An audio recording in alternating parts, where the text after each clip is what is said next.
Hey, this is a brief introduction to the basics of MLA citation. Of course, you'll need to consult your book because remember, this is not something you should try to memorize at all. It may make you crazy. But once you do it a couple of times, you do get familiar with those basics, and this is an overview of those. So this is, of course, in your writer's reference. The information is also in writing down the basics. I'll be using mostly writer's reference today, so we'll be taking a look through that. Of course, in that, remember that you go to that MLA tab, and in that MLA tab, we have the two different directories. One is to the in-text citation models, and so that gives us that information, and the other is to the work cited, the stuff we'll be citing at the end of our paper. So in the in-text citation models, as I mentioned in the documentation overview, it's very important to really read through probably these first 8 in terms of MLA, and then make sure you know just kind of, you can just read the headings on this table of contents page, what's in the rest of these, so that should you need them, and I would do that review anytime you're fixing to do a paper with sources, and especially if you're using many sources, make sure and do that so you know what's there. So let's take a look at, I wanted to just go through a couple of those. Of course, the most basic, and remember MLA is that author location. In terms of your in-text citation, it requires us to have author location, author location, author location, author location. So that's what we need. So here's the example according to Lorraine Goodwin, a food historian, and she goes on, the writer goes on, blah, blah, blah. And then at the end, notice we have parentheses, 77, and period. And so here, first of all, remember your location, if it's a page number, will never be put in those parentheses. You never, I mean, it will always be put in the parentheses, never in your sentence. You will never write on page 77, Lorraine Goodwin says. Don't do that. Don't do that at all. They always go in the parentheses. But the author's name, you have choices about. And generally, you do want it in with your sentence. You want to be using that signal phrase, according to Lorraine Goodwin. And remember, once we give the author's whole name in MLA, the first and last, if they have a middle initial or middle name, then after that, we're only going to use their last name. So in MLA, first time, author's whole name, and after that, only last name. But we want to use those signal phrases according to Lorraine Goodwin, and then go on, and then those page numbers always go there. Remember, the period goes after your parenthetical, after your end parentheses. If you do end up quoting something that has a question mark or an exclamation in it, then you leave that question mark or exclamation point with the quote. So Burgess asked a critical question. Now remember, we're not asking a question. We're just saying he or she asked a question. And then the quote is that question. How can we think differently about food labeling? So we have the, how can we think differently about food labeling, question mark, final quotation marks, and then, of course, a space, open parentheses, 51, close parentheses, and then the period. This period is to signify the end of the sentence. If the sentence or quote already ends with a period, we get to cancel them out, and we only need one at the very end. If that question mark or exclamation point is there, it's part of, just think of it as part of the quote, and you go ahead and put it in there. Now, sometimes you will not say the author's name, in which case, in your sentence, in which case you would put the author's name and the location, if it's necessary. Here we see one where we don't have a location, all in the parentheses at the end. So that's it. Author, location. The author, the choice is put it in your sentence or put it in the citation at the end. Location, if it's a page number, always goes in the citation, the parentheses at the end. Don't forget how important those signal phrases are. There's one more I want to look at, and I want you to remember that if you have an organization as an author, that is as an author. It is the author. So remember, if you have the American Diabetes Association estimates that the cost of diagnosed diabetes, blah, blah, blah, right? That is the author, okay?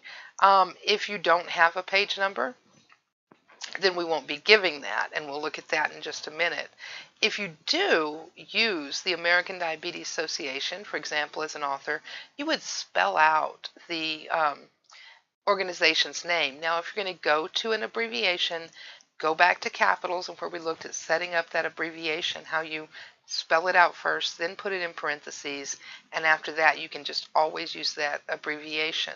But in your citation at the end, if you say, for example here, in this case, the writer doesn't use the organization's name and simply says the cost of diagnosed diabetes in the United States in 2012 was estimated at $245 billion. And so here we have parentheses, and we have abbreviate common words in the name. So AMER, period, for American, diabetes, doesn't get abbreviated, association, ASSN, period. And then we close our parentheses, and I have our period for our sentence right there. So if you have organizations, you can abbreviate in the citation. You wouldn't necessarily do it in your writing unless, of course, you set up that abbreviation. Now, you will end up with some things where you do not have page numbers. For example, websites, a printout from a website, or just looking at a website. The website itself, just a website in general, is not, you don't use page numbers with it. If you have a PDF, for example, this is a PDF. This page 2 will always be page 2. If we look at this one, 489, is another PDF. It's a PDF of the 8th edition of the Writer's Reference. 489 will always be a 489. So PDFs get page numbers. They have static page numbers. But a web page doesn't. And so you really don't do any kind of page number. Do notice this, however, because they may have sections. So let me look at this quote. Michael Pollan points out that cheap food actually has significant costs to the environment, to public health, to the public purse, even to culture. And then that quote ends there. If it was just a web page and there were no sections, no section headings, anything like that, that's all we'd need. Now, if it does have sections, this also says paragraphs or sections. It's got to be numbered paragraphs, and that is so old school. Like, you hardly see any documents that have numbered paragraphs. If they do, you would use pair or pairs for paragraphs and put in the numbers there, like this. But if it has sections, let's say, for example, this Pollan quote was actually from impacts section. So he's talking about the impacts of food.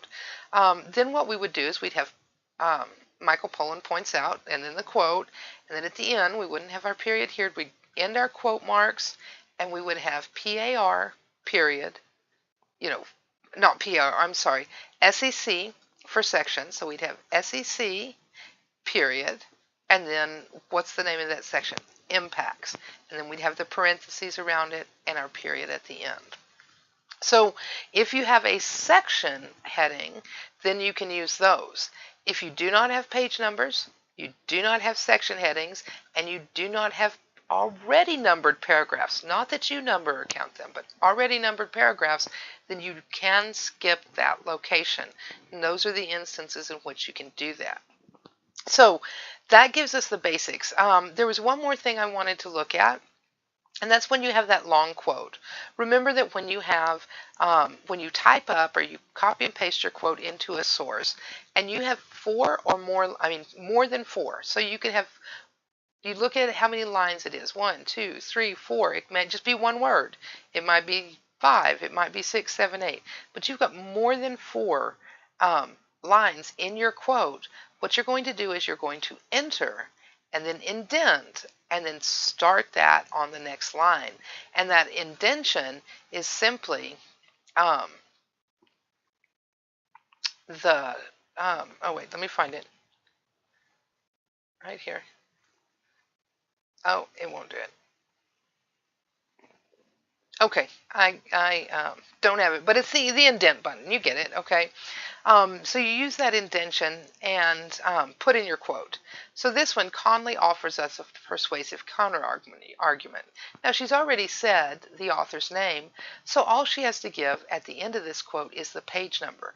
This is the only place. These indented quotes are long quotes where we indent it, where the period will become before the parentheses, before the in-text citation, so that it's period, space, open parentheses, the page number, and then the close parentheses. So the only time you're putting that period before your citation is in this situation.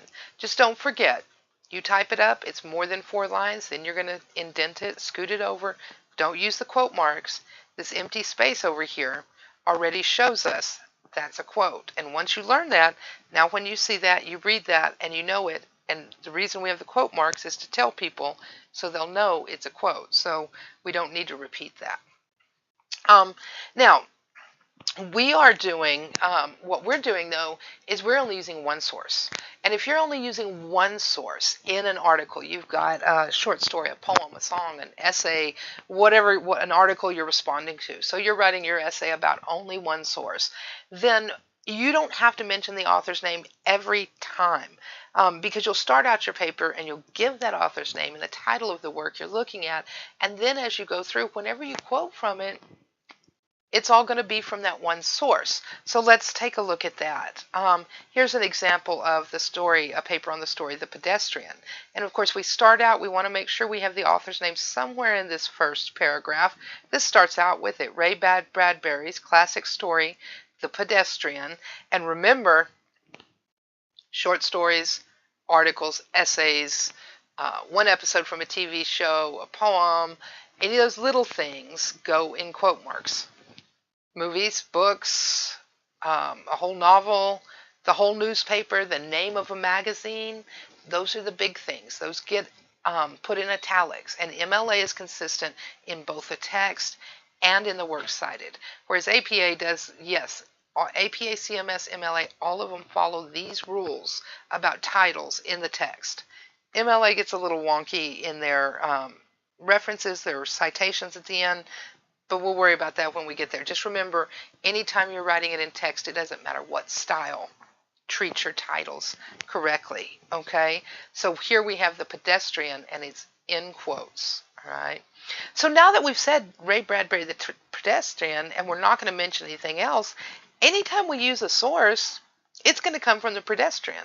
So of course I'm using Bradbury's name in other places. Through his use of description, Bradbury creates a picture for Bradbury living is more than being isolated. So yeah, I'm using his name in those transitions and they're smooth, but the only thing after I give a quote or a specific example, because remember, even if you paraphrase it, if you can point to the book, the article, and say, I got that information from right here, even if it's in your words, you still need to do that citation, okay?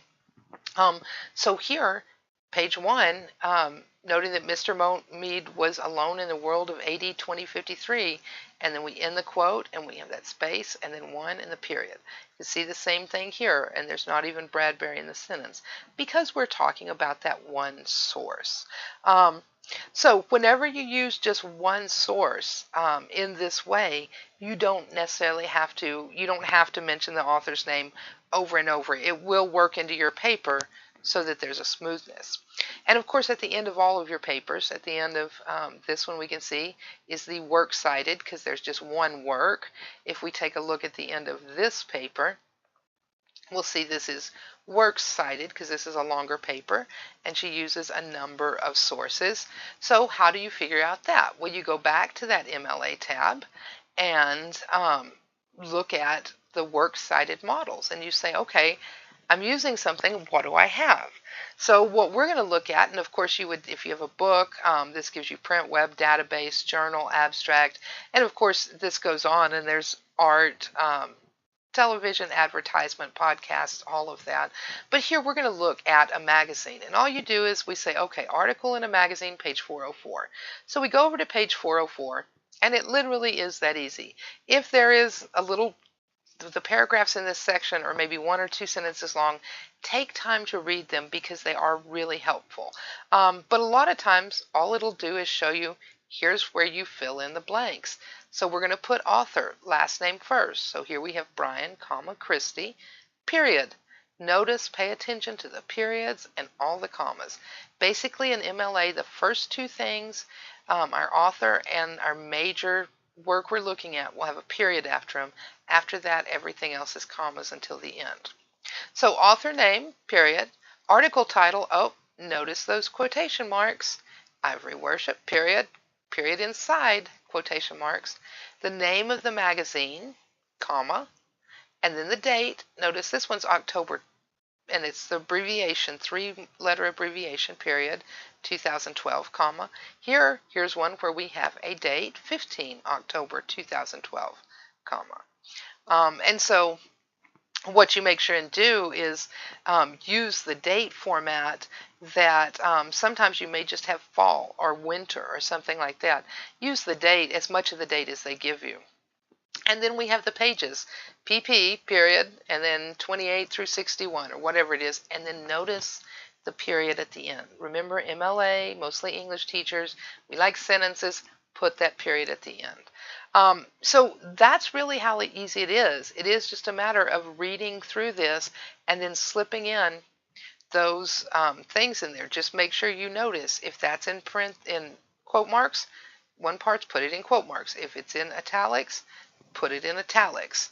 So that's really that really is all there is to citing in MLA. You need that author date and then use those table of contents. Look them up. Nobody memorizes them.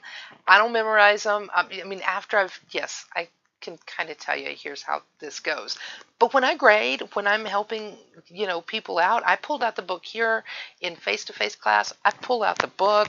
This is never far from me. And, I open that tab and I say here. And when I grade, I do the same thing. Because if I tell you, it's okay when it's wrong, and then you go out and you keep doing that and somebody marks you down for it, then I've kind of screwed you over. And I don't want to do that. And remember, this is stuff you can always get right. So, you got to look it up. There are worse things to do in life.